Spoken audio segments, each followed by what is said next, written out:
If you know them, you love them. If you don't know them, you will love them. Tegan and Sara are here. Here's their bio. You know, George, as far as Canadian music goes, Tegan and Sara stand out for a lot of reasons. For one, they're identical twins. Plus, they have an unbelievably catchy sound.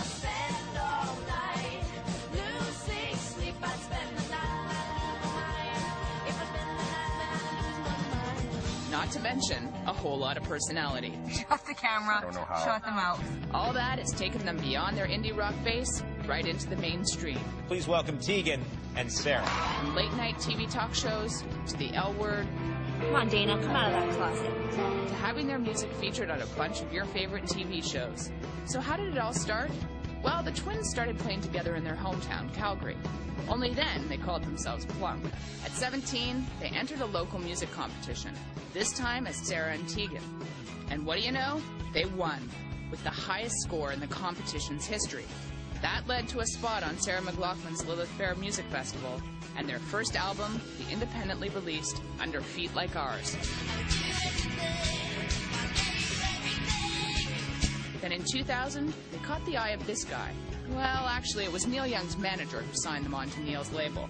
And out came their second CD, This Business of Art. We decide we'll not go downtown. How about you and me, we go get wasted. 10 years later, Tegan and Sara are living at opposite ends of the country, but they're still making music together. Their new album, their sixth, is called Sainthood.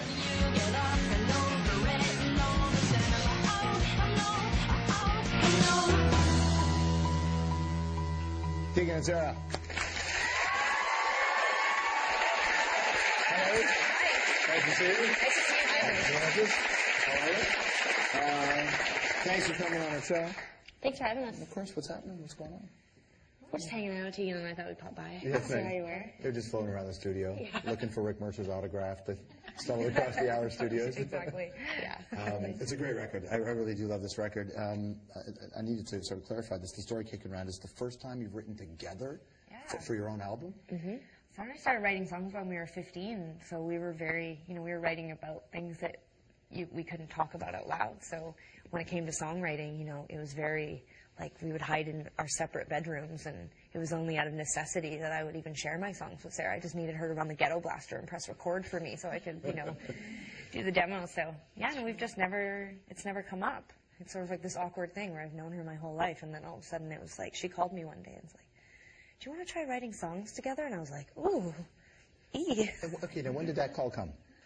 I guess it was during the summer, last, like, 2 summers ago now. Right, so you have a career, you tour together, you play each other's songs, and you go on the road, and then had you even talked about it before writing together? Not really. Like, we've collaborated on a lot of different levels, obviously working in the studio together. We produce each other, and we collaborate. Sign your checks. Yeah. We do a lot of stuff together. We work in a lot of different ways together, and we collaborate on, merchandise and designs and artwork and everything. We've been creative before, but this was... It was the one little tiny thing that we'd never sat in a room and we'd been like, we're gonna get this riff or whatever. It was a good learning experience for us, and I think more than anything, it proved to us after 14 years of working together and 29 years of being sisters. Like, there's so much pressure on us, and I think a lot of people are always got the magnifying glass over us. Like, do we hate each other? Like, is it hard to be in a band together? There's all this focus on our relationship, and I think we're always deflecting. And I think for us, it was a huge accomplishment that we went there. Neither of us beat each other up. We didn't get arrested. We actually did complete pieces of work. And we had something to show for it at the end of a week, and I think that was huge for us. Was there a moment? I know usually it's a series of events that creates an awareness, but did you have a moment where you thought, yeah, I don't need to prove it to you anymore? I was thinking this the other night because we played Massey Hall on our big Canadian tour, and we've never played Massey Hall, like, in all the years. And Massey Hall is this legendary venue in Toronto where Neil Young's most recent record came out, recorded in 1971. It's like, the Commodore, out in another part of the country, Vancouver. It's a big room. It's a big room, and it's sort of one of those names that you hear, if you're in the music industry, certainly like a Carnegie Hall in New York or something like that. And so, and it's less about how many tickets, and it's more about the name. Like, that's what's so cool about that room. It's just so legendary. And I was really struck on stage that night how, you know, we've been touring professionally for over 10 years, and I was standing on stage thinking, like, it wasn't so much like, oh, we proved that we could do this. It was more like I was struck by like how moved I was to be on stage with Tegan and to see all these fans, so many industry people and friends, and I think that is what changes. Like, you start to just enjoy it, and it's not this competition. It's not a race anymore. It's not about it's not the insecure artist that's enjoying life anymore and, like, you know, like fighting for scraps. It's like you're just like, oh wow, I'm making music and I'm 30 and I'm playing at Massey Hall and I'm with my sister, and it feels so incredible. How intentional is the distance between the two of you and where you live? And I only say that because bands who live apart, it's very intentional usually. Well, Sarah's lived in Montreal 8 years now, so any intentional space that was, you know, initially created by Sarah's move feels so small now. You know, I mean, this country feels small to us. You know, we're traveling all the time, and we probably spend over 200 days of the year on the road, so we get a lot of bonding time in. What are you saying? I'm just saying, like, why did you say bonding like that? Yeah, we bond, we jam, whatever you did earlier. Yeah.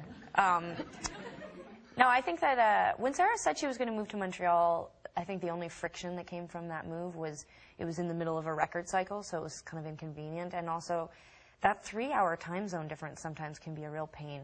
You know, like, our whole operation is run off the West Coast. Mm-hmm.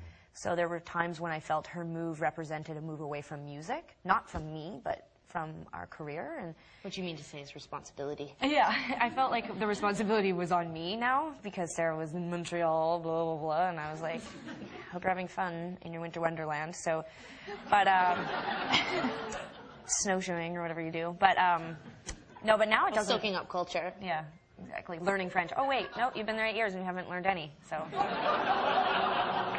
This is bonding, what you're experiencing right now.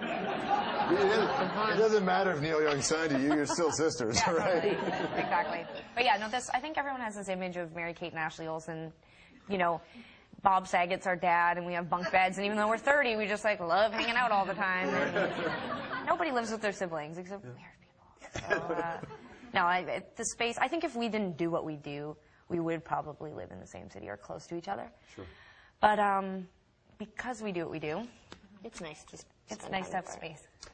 From everyone. You had mentioned the pressure, that everybody puts all this pressure, and it's true, you actually have, there's a different story people tell about you from the very get-go. It's been different, and it's because of your relationship with each other, and in fact, your sisters. How you handled it changed? Were you defiant about it in the beginning? I think we were really resistant to talk about our relationship and deconstruct it in an honest way because we felt like it was the line that it was private, like when people were trying to always get details from us. And it was ugly sometimes. I mean, we have hilarious stories. Now it's funny to tell stories of, like, us beating each other up in, like, Econo Lodge hallways and stuff like that. And, like, Tegan smothering me with a parka in Kingston, Ontario once. But I just think, like... In anger? Yeah, we used to fight all the time because we used to have to share a room and we would just have these battles. And I think... Who else were we going to fight? We were 19 alone. Years old, signed to a record deal with no support, so we had to go out alone.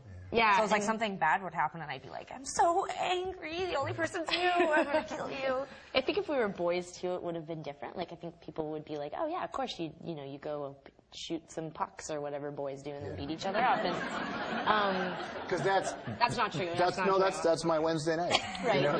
But I think people were like, oh, yeah, does it get really crazy? And of course it did. I mean, it was ugly a lot of times, but that seemed like a private thing that we didn't want to talk about. And we wanted people to focus on the music. And now that people are sort of focused on the music, there is like less pressure, and we can sort of deconstruct our relationship in a way that feels like we're not exploiting the relationship. We're being honest about the relationship, and the relationship is that we adore one another, and we've spent years, like now over a decade, making music together, and there's no one I've had a more successful collaborative relationship with. And I think there's a sense of pride in that too. Like, it is hard to be around your sibling. It's hard to be around anyone. I mean, between Tegan and my hairdresser, I've never really liked anyone for like more than like 2 or 3 years. And so I feel like it's a sense of accomplishment that allows us to open up. To you, George. Yeah, I'm fine. I can handle it. Yeah. Well, now that they're getting along, we'll break them up. Sibling rivalry with Tegan and Sara after this.